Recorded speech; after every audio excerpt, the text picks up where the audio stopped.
Good day, everyone. This is Elder D.T. Stanley with part 3 of Should Christians Be Social Distancing If We Believe Psalms 91?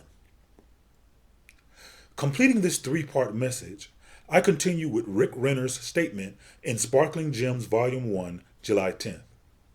Quote, "But if we go in Jesus' name to carry the gospel to parts of the world that are considered to be unsafe, it does mean that God's power will protect us. We may not deal with serpents and scorpions like the early believers did, but there may be times when we are required to fly on rickety airplanes, drive on dangerous roads, pass through highly volatile areas, or work in regions that are considered dangerous. This divine protection is activated in those of us who believe that God's promise of protection will work for us. Whenever we enter dangerous territory in fear, doubt, and unbelief, we are likely to get in trouble. But if we will go believing and claiming that God's protection is ours and that the enemy can't do anything to hurt us, our faith in this promise will activate it and cause it to be manifested in our lives. My elders used to honor what is called common sense, and it was often defined as a basic level of wisdom. Thus, if we are to simply look at whether the idea of disobeying the government's directions to social distance ourselves makes sense or is wise, consider these few scriptures regarding wisdom in your deliberation. Ecclesiastes 7:12. But the advantage of knowledge is this, that wisdom preserves the life of its possessor. NIV. Ephesians 5:15-16.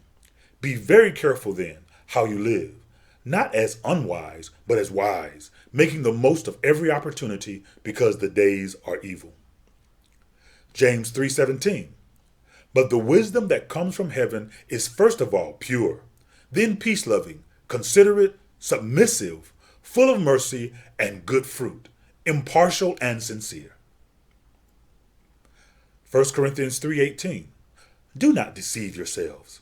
If any of you think you are wise by the standards of this age, you should become fools so that you may become wise. James 3:13. Who is wise and understanding among you? Let them show it by their good life, by deeds done in the humility that comes from wisdom. Proverbs 1:7. The fear of the Lord is the beginning of knowledge, but fools despise wisdom and instruction. Proverbs 28:26. Whoever trusts in his own mind is a fool, but he who walks in wisdom will be delivered. Proverbs 16:22. Good sense is a fountain of life to him who has it, but the instruction of fools is folly. Proverbs 27:12. The prudent sees danger and hides himself, but the simple go on and suffer for it. Proverbs 15:5. A fool spurns a parent's discipline, but whoever heeds correction shows prudence. Proverbs 23:23. Buy the truth and sell it not, also wisdom and instruction and understanding. Proverbs 4:7. Wisdom is the principal thing. Therefore get wisdom, and with all thy getting, get understanding. Proverbs 17:16. Wherefore is there a price in the hand of a fool to get wisdom, seeing he hath no heart to it? In conclusion, oh, I'm so glad. Hush, child. My Lord. In conclusion, when considering whether social distancing is something the church should do, think about this. What about those whose faith is not strong enough to believe God's promises of protection? What if they place themselves in a bad situation and begin to fear? What about those Christians who don't read their Bibles, hardly ever pray, and don't even speak the word out of their mouths? Should he be out in the world during obviously dangerous times to prove a point? Now, if God has told you to go, then go. But has he? Finally, don't let the enemy tempt you.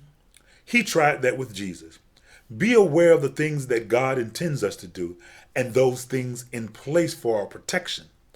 In the case of any enemy working against us and the dangers in the world, scorpions, snakes, demons, poisons, stones, etc. Lastly, I guess the final, consider wisdom or common sense. Although we have the Word, the Holy Spirit, and angels, the scriptures still identify wisdom as something to have and even worth paying to receive. Instead of the original question, here's a better question for you. Are you a Christian or are you a believer? And to which does Psalms 91 apply? Later. Next week, a different subject, I promise. Be blessed. This is Elder D.T. Stanley, interim pastor of Harvest Time Worship Center. Remember, we believe God is for you. I'll talk to you again later.